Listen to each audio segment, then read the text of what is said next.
मनीष सिसोदिया जी की जमानत जोरदार तमाचा है तानाशाही के ऊपर, हिटलरशाही के ऊपर और मोदी सरकार के जुल्म के ऊपर। नमस्कार साथियों, मेरे YouTube channel Hemraj Chauhan official में आप सभी का स्वागत है। आज मैं आपसे बात करूंगा दिल्ली के डिप्टी सीएम मनीष सिसोदिया को लेकर। मनीष सिसोदिया को सुप्रीम कोर्ट ने आज 530 दिन बाद जमानत दी है। कथित शराब घोटाले में उन्हें सीबीआई और ईडी ने गिरफ्तार किया था और इन दोनों ही मामलों पर उन पर केस चल रहे थे। वो करीब 530 दिनों से जेल में थे। सुप्रीम कोर्ट में उन्होंने अपनी जमानत याचिका दाखिल कर रखी थी।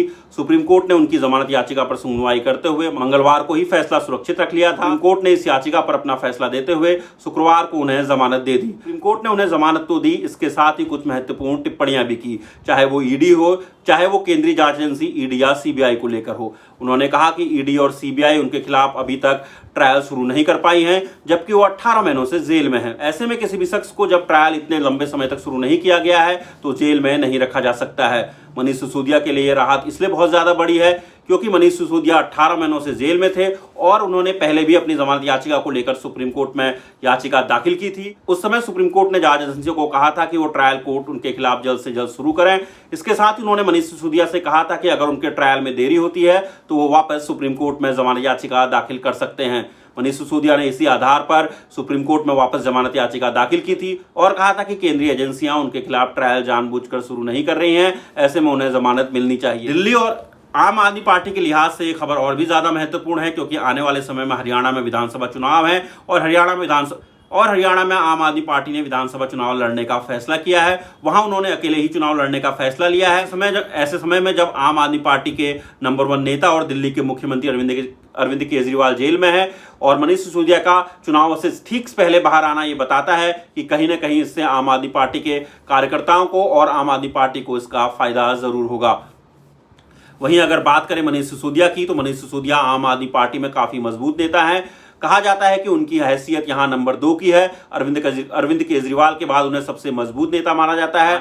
अरविंद केजरीवाल के नजदीकी लोगों में वो माने जाते हैं। आपको ये भी बता दें, जिस कथित शराब घोटाले में अरविंद केजरीवाल की गिरफ्तारी हुई है, उस मामले में जिस समय ये घोटाला कहा जा रहा है कि हुआ था, उस समय आबकारी मंत्री मनीष सिसोदिया ही थे और मनीष सिसोदिया को इसी आधार पर गिरफ्तार भी किया गया था। मनीष सिसोदिया 18 महीनों से जेल में थे। मनीष सिसोदिया दिल्ली के शिक्षा मंत्री भी रह चुके हैं और आम आदमी पार्टी ये दावा करती है कि उनके शिक्षा मंत्री रहते हुए दिल्ली में शिक्षा में एक क्रांतिकारी बदलाव आया है। लगातार ये बात वो कहती है कि मनीष सिसोदिया समेत उसके अन्य नेताओं, चाहे वो उनके मुख्यमंत्री अरविंद केजरीवाल हो या फिर सत्येंद्र जैन हो या फिर संजय सिंह, इन सबको साजिश के तहत जेल में डाला गया है। सिसोदिया जी की जमानत जोरदार तमाचा है तानाशाही के ऊपर, हिटलरशाही के ऊपर और मोदी सरकार के जुल्म के ऊपर।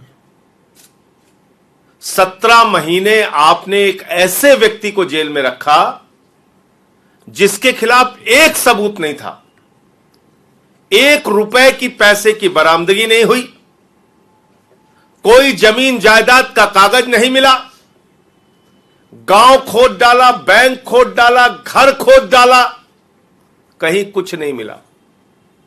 लेकिन ईडी वाले, सीबीआई वाले तारीख पे तारीख 17 महीने आपने सिर्फ और सिर्फ एक प्रयास किया, मनीष सिसोदिया कैसे जेल में रहे। आज माननीय सर्वोच्च न्यायालय का फैसला न्याय व्यवस्था की जीत है, लोकतंत्र की जीत है और दिल्ली और देश के लोगों की भावनाओं की जीत है। केंद्रीय जांच एजेंसियों सीबीआई और ईडी पर उनका आरोप है कि वो बीजेपी के इशारे पर काम कर रही हैं। मोदी सरकार के इशारे पर वो आम आदमी पार्टी के नेताओं के खिलाफ कार्रवाई कर रही है। मनीष सिसोदिया को जमानत मिलने के बाद दिल्ली के मुख्यमंत्री अरविंद केजरीवाल का केस भी कोर्ट में मजबूत हो सकता है। वो ये बात कह सकते हैं कि मनीष सिसोदिया के मुख्य आरोपी वो ये बात कह सकते हैं कि दिल्ली के आबकारी मंत्री मनीष सिसोदिया थे और मनीष सिसोदिया को अब इस मामले में जमानत मिल चुकी है तो उन्हें भी जमानत मिलनी चाहिए। केजरीवाल की अगर बात करें तो सुप्रीम कोर्ट से उन्हें अंतरिम जमानत मिल गई है। सुप्रीम कोर्ट ने मनीष सिसोदिया को जमानत देते हुए कुछ महत्वपूर्ण बातें कही, वो मैं आप सबसे शेयर करना चाहता हूं। सुप्रीम कोर्ट ने कहा कि किसी भी शख्स को बिना ट्रायल के लंबे समय तक जेल में नहीं रखा जा सकता है।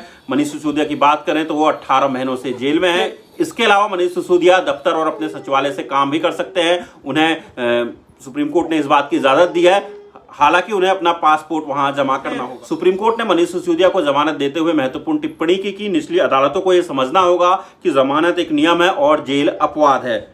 हाईकोर्ट और निचली अदालतें आपराधिक मामलों में सामान्यतः देखा गया है कि जमानत देने से बचती हैं और सुरक्षित खेल खेल रही हैं। आप सबसे मेरा निवेदन है कि आप सब मेरे YouTube channel Hemraj Chauhan official को जरूर सब्सक्राइब करें और इस वीडियो को ज्यादा से ज्यादा शेयर करें।